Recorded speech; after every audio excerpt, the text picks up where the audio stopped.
On va passer à la prochaine intervention. Ça a été évoqué par Alain et puis par d'autres intervenants. Effectivement, le secteur de l'immobilier n'est pas en reste pour décarboner ses activités. Alors, quelle feuille de route pour un leader mondial, par exemple? Elle doit être importante et à suivre avec attention.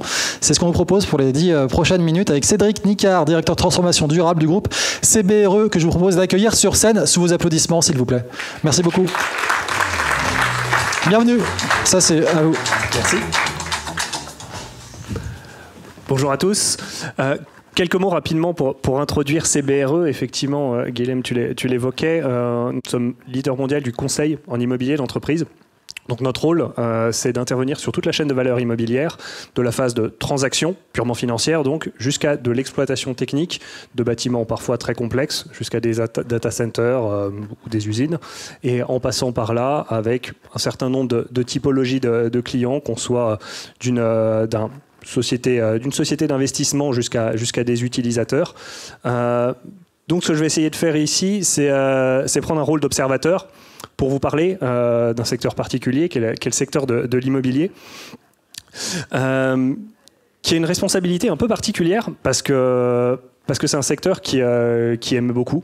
Si on parle d'émissions de gaz à effet de serre, on représente au niveau français comme au niveau mondial un peu plus de 30% des émissions de gaz à effet de serre, de manière directe ou indirecte par la consommation d'énergie pour faire fonctionner un bâtiment, qu'on soit sur un logement, qu'on soit sur une usine, qu'on soit sur un bâtiment de bureau.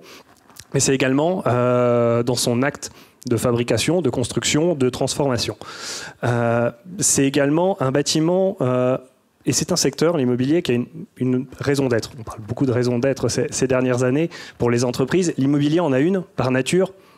L'immobilier a été conçu, pensé pour protéger, pour héberger l'activité humaine, quelle qu'elle soit, chez vous, dans votre logement, ici, aujourd'hui, dans un centre commercial, dans une gare, dans un aéroport.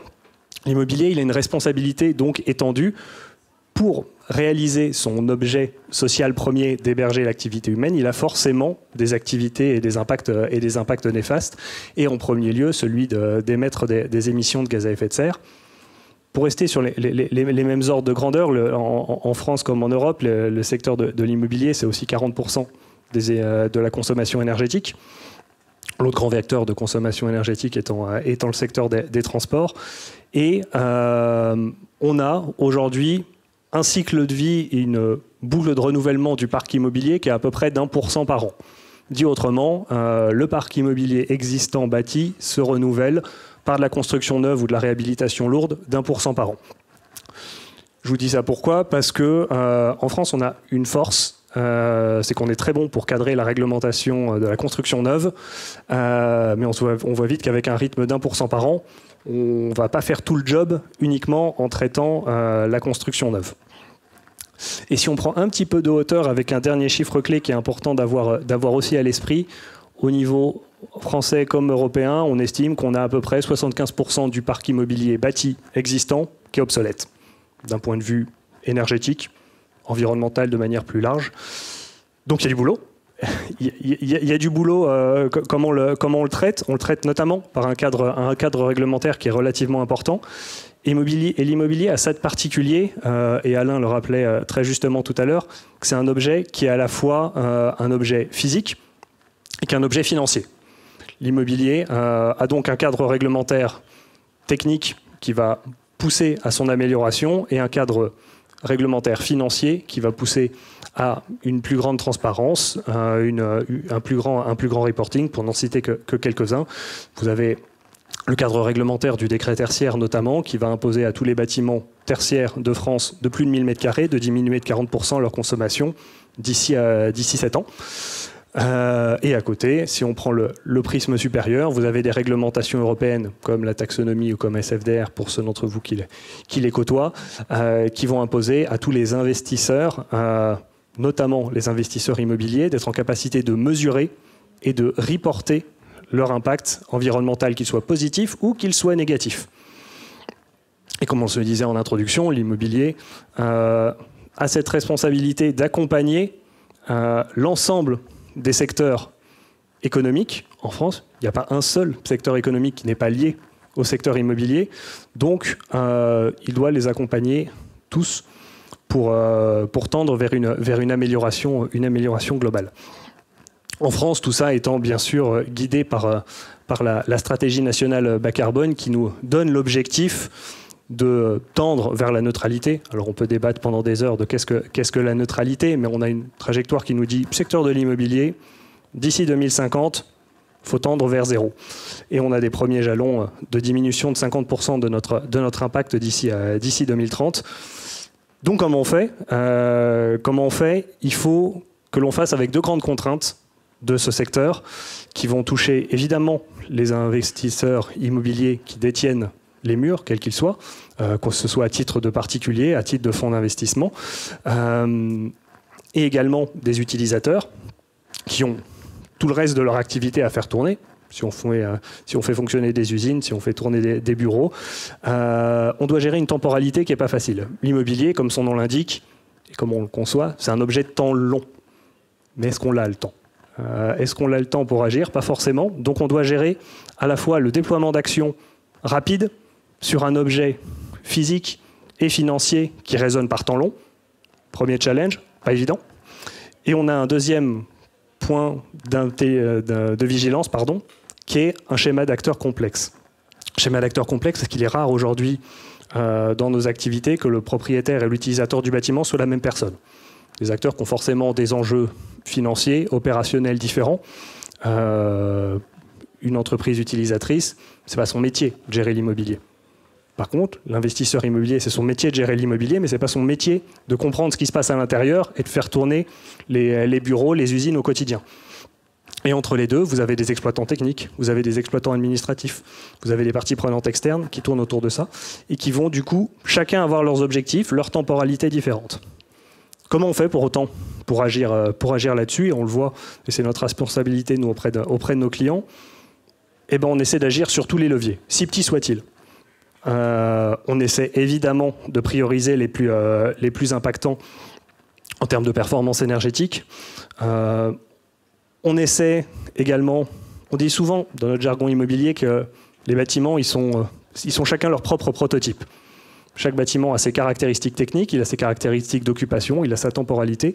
Et du coup, le jeu, ça va être à chaque fois de faire du sur-mesure. Alors c'est ce qui rend le métier intéressant, évidemment, mais c'est ce qui rend les choses compliquées parce que industrialiser quelque chose dans l'immobilier, ça n'existe pas, malheureusement. Donc on doit aussi jouer avec ça.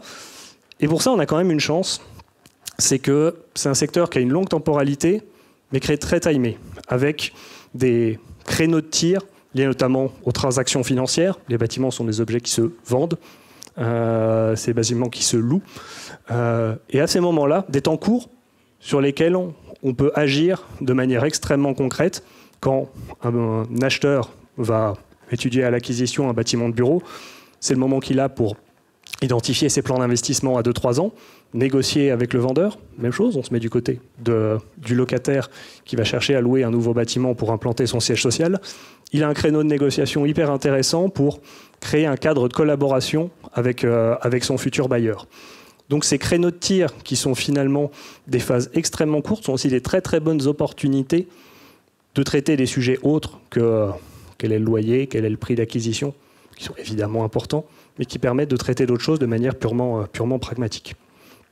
Et le dernier point d'importance que l'on voit émerger de plus en plus pour les entreprises ou acteurs tels que vous, c'est de réussir à connecter les stratégies RSE des entreprises avec l'objet immobilier. Évidemment, pour donner un exemple un peu caricatural, mais quand mon métier d'industriel, c'est de fabriquer des voitures, le cœur de mon impact, c'est de décarboner la voiture. Une fois que j'ai décarboné la voiture, qu'est-ce que je décarbone ? Je décarbone mes usines. Et ça, c'est pas si évident, parce que ça nécessite effectivement de sensibiliser les directions immobilières et d'accompagner l'ensemble des acteurs de ce cycle de vie pour mettre en cohérence une stratégie RSE très corporate, qui est adaptée au métier de l'entreprise, mais qui n'est pas forcément adaptée à l'outil immobilier. Donc un lien extrêmement fort qui est à faire ici. Je vous dis ça donc, et je le résumerai par effectivement cette responsabilité un peu étendue que va avoir le secteur de l'immobilier pour accompagner la transition de tous les autres. C'est un secteur, mais qui est effectivement intrinsèquement lié à tous les autres. Et je terminerai également par 2 mots de conclusion sur notre propre stratégie, parce que c'est facile pour moi de dire il faut faire, il faut accompagner, etc. Nous, notre rôle, c'est en tant que conseil en immobilier d'entreprise.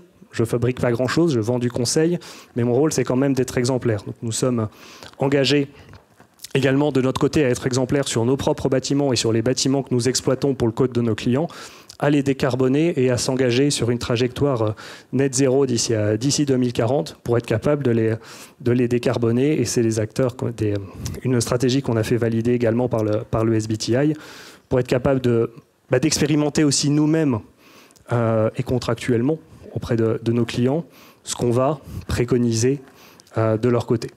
Donc, je dirais effectivement, pour conclure ici, responsabilité étendue de l'immobilier, mais également de l'ensemble des acteurs qui font ce secteur. Merci à tous.